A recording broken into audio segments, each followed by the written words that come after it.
Tara Jacobson, Marketing Artfully. So today I had a super interesting question from an overseas seller outside of the United States who was finding that his shipping costs were so high that he would like to offset it, to ship to the United States, that he would like to offset it by being able to at least recoup what a normal shipping cost would be. So say his shipping cost from the Ukraine would be $27 and he wanted to find out and he wanted to find out how much he could offset that cost.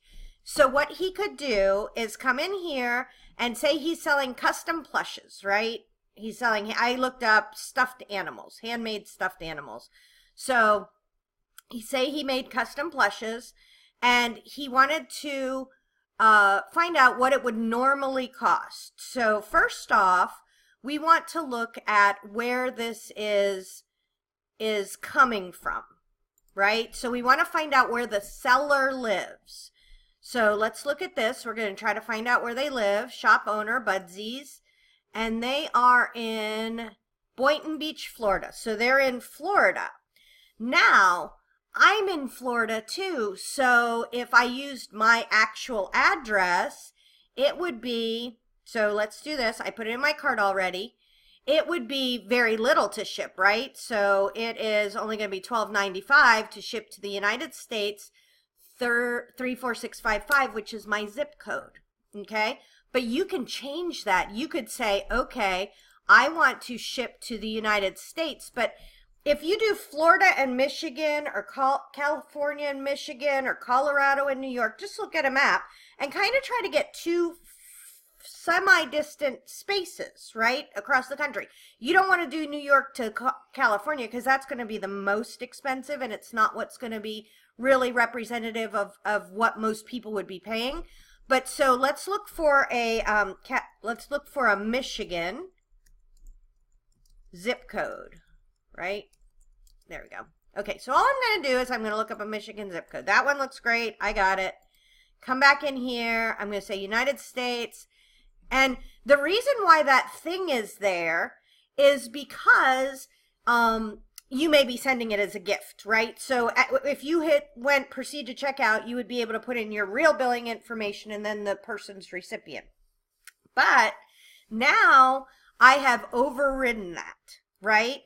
You're not going to try to do this with your store if you're an overseas seller because you want to act as if you're shipping within the United States. So in his example, say his normal shipping cost is $27. He would very comfortably be able to take off $12.95. I'm a marketer. I'm not a mathematician. So 27 minus $12.95. Oops. 27 minus $12.95. So his actual, $12.95. Sorry about that. So his out-of-pocket cost would be $14.05. And when he went to do, so what he would do here is in his listings, he would put in a hard cost, like a fixed price shipping. I'm just going to pick any of these. Oh, little tiny thing. So instead of choosing calculate them for me, he would say, I'll enter fixed cost manually. He would put in $12.95, which is the normal price that people in the United States are used to paying for shipping something across the country. And he would recoup some of that cost of shipping.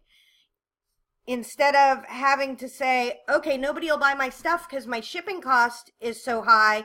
And then if he rolls $30 into the price of his item, it's just like altogether too high. So this way he could do his budgeting based on the fact that he has a $14 ship cost that is not paid by the buyers. So I hope that's easy to understand if you're shipping from out of the States, how you could actually go in there and figure out what other normal sellers are selling. Let's do it one more time just to make it easy, right?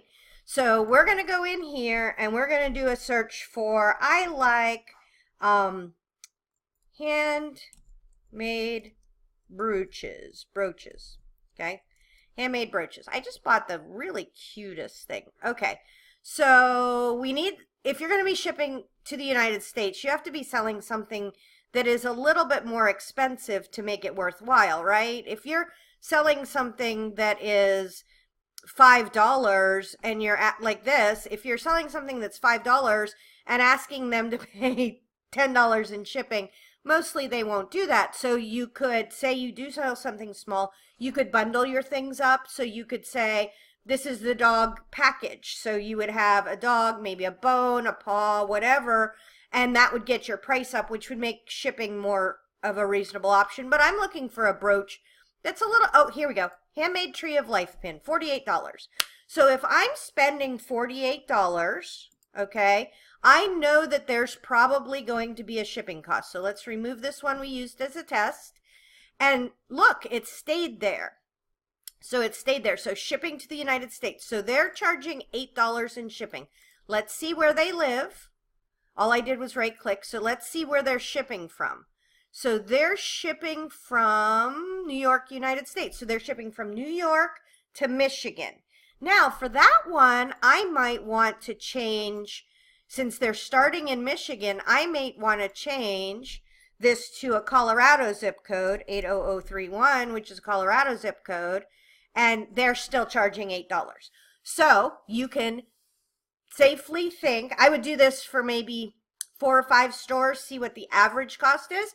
Literally just go through and average them, maybe take the highest price because it's obvious that they are successful in that, but maybe just take an average of it. So say you got 6, 7, 8, you would pick 7. So hopefully that helps. Tara Jacobson, Marketing Artfully.